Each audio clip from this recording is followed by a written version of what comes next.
Hey guys, today I have a matching direct drive Whirlpool washer and electric dryer set. We've got them set up here now, running a quick test load on them. We've got the water level set to medium, and you get to actually control the water level here.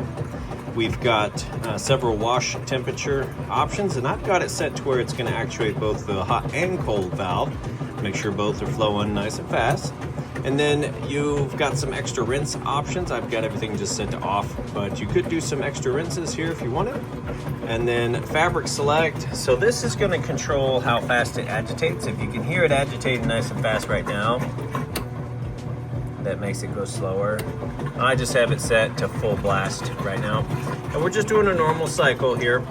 So it's going to run through. This is how long it's going to agitate. Of course, it'll fill up first.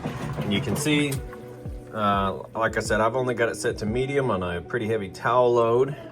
But if we wanted more water, just go here and it would stop it and would add more water. But for this test load right there, it's going to be fine.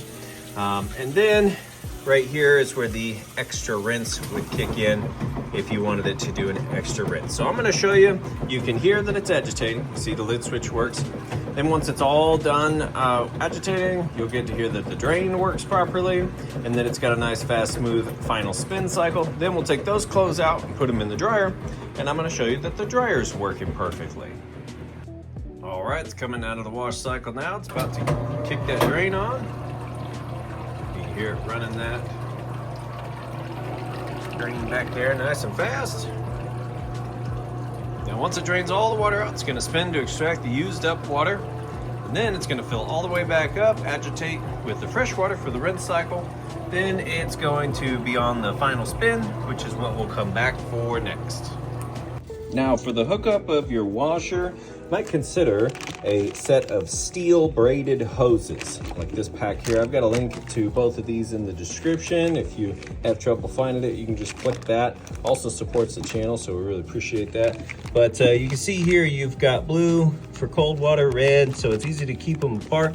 Now the steel braided is important because the cheap rubber ones have a tendency to swell and burst, and you definitely don't want that happening, especially if you're not home.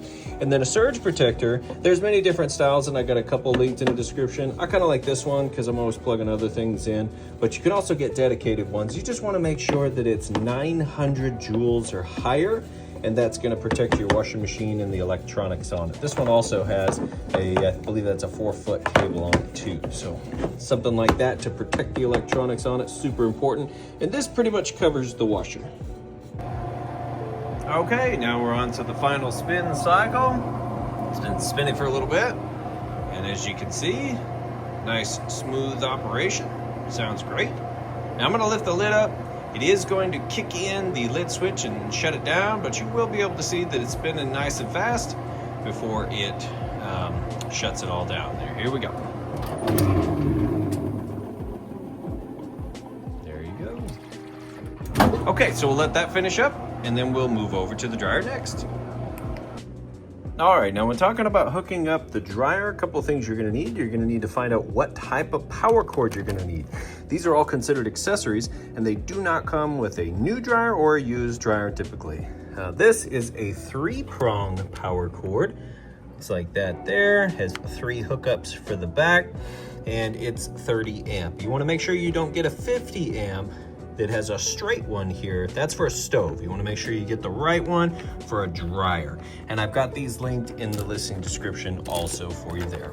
Now this is a 4-prong, so it looks a little different, but it still has the L there versus a straight one, because they also sell this in a 50 amp for a stove. Very similar, so you want to make sure you get the right one for a dryer. You can take a picture of your plug in your laundry room and match it up, make sure you get the right one.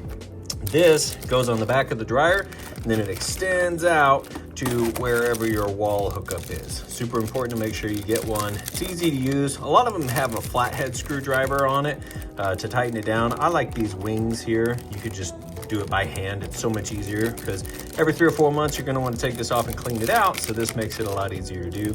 And then lastly, I always recommend a good dryer sheet, and I do not do fabric softener in any of the washers that I use or the one at home.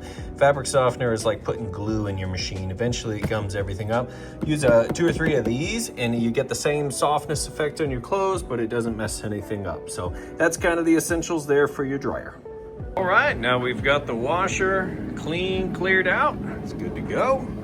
Clothes moved over to the dryer. Now the dryer we have time dry setting. Started out at 70 minutes. You can control the heat level here. You have 5 different levels, even if you want to go super delicate, no heat setting. You have the wrinkle shield, which gives you an extra 90 minutes to get back to it and fold it up, where it cycles 10 minutes on, 10 minutes off, for up to 90 minutes. And that'll keep give you a little extra time, keep the wrinkles from setting in. Here's the switch for the buzzer if you want it to buzz at you when it's done, and you push to start. You want to make sure this gets clean before each and every load on your lint trap, and I'm going to show you that it is in fact heating like it's supposed to. So in between those 2 red dots, we're taking a temperature measurement. See, everything's tumbling.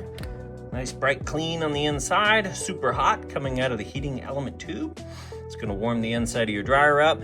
Air is gonna escape right there, which is where the lint trap would catch any additional lint, and it goes down and out the back of your dryer. Close that up, hit go. So we'll let that finish up, and I'll go ahead and get these listed up for sale. I appreciate you taking the time to watch my video. If you have any questions at all, feel free to reach out. Thanks, you guys have a great day.